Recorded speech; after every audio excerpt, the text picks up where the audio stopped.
We're going to start by testing our gauge so we can make sure our socks will fit. Start by casting on and cranking 50 rows in your project yarn. When we actually begin our sock, we're going to cast on using the Juana Salvage Cast On, which requires us to remove half the cylinder needles. And we need to know which ones to remove so that they line up with the ribber needle slots. So if this is your first project with the ribber, you'll need to do a test.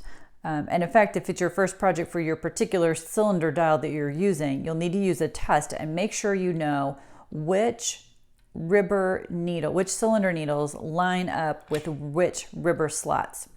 So after you've finished, your gauge swatch is a good time to test that.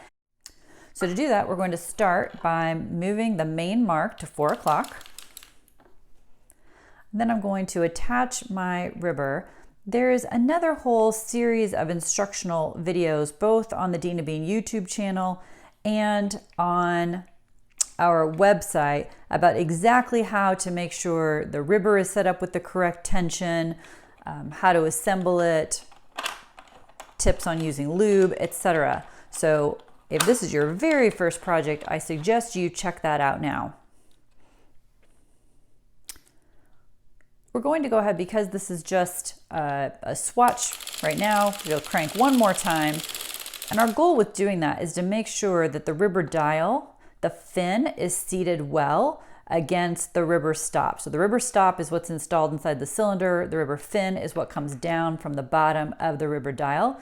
And you want to make sure that they are well seated against each other, because we're trying to figure out how the ribber needle slots and the cylinder needle slots line up. You can see I've actually marked where my ribber dial and this cylinder line up. But if I hadn't done that, this is how you would figure it out. Make sure you're working around the main mark, because that will help you later. And I'm going to simply switch out this cylinder needle for a ribber needle. To do that, I pull the cylinder needle forward, and I have the ribber needle going pointed down. I'm going to lift it up and off the back, and then remove that cylinder needle.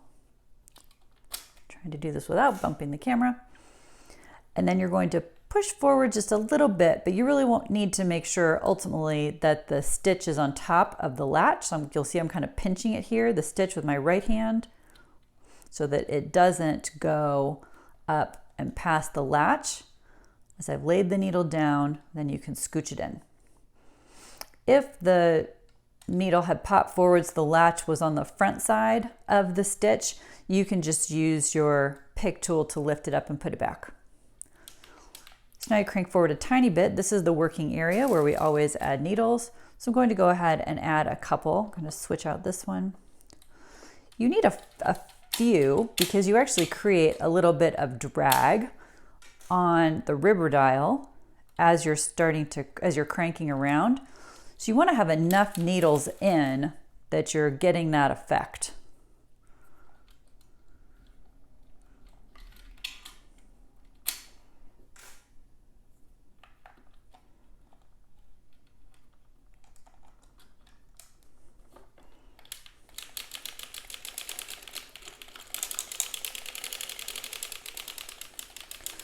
This is also a good test to make sure that your ribber dial is set up correctly.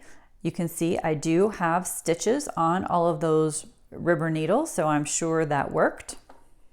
If you're not getting stitches, it might be that this knob needs to be loosened and then move farther in toward the center. This is your V-cam essentially for the ribber. It makes a deeper stitch.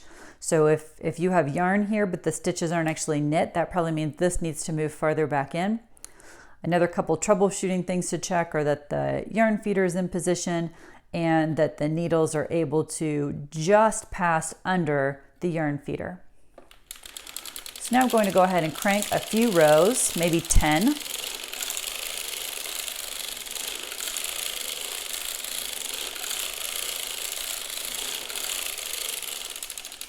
And I want to stop and see how they're lined up. You can see here that my ribber needles are lined up correctly with these cylinder needle slots.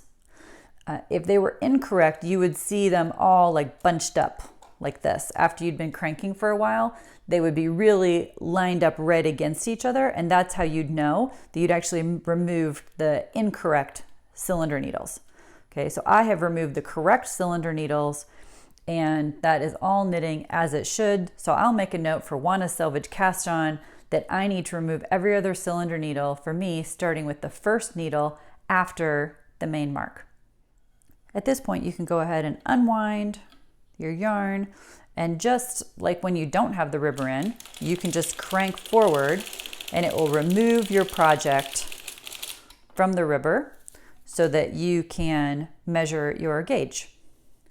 Be careful not to drop the needles because they can get caught down in between the camshell and the cylinder. So just be careful as you're removing them, as you continue to turn around, that they don't fall and get lost. Visit us at deanandbean.com and please like and subscribe. Thanks for watching.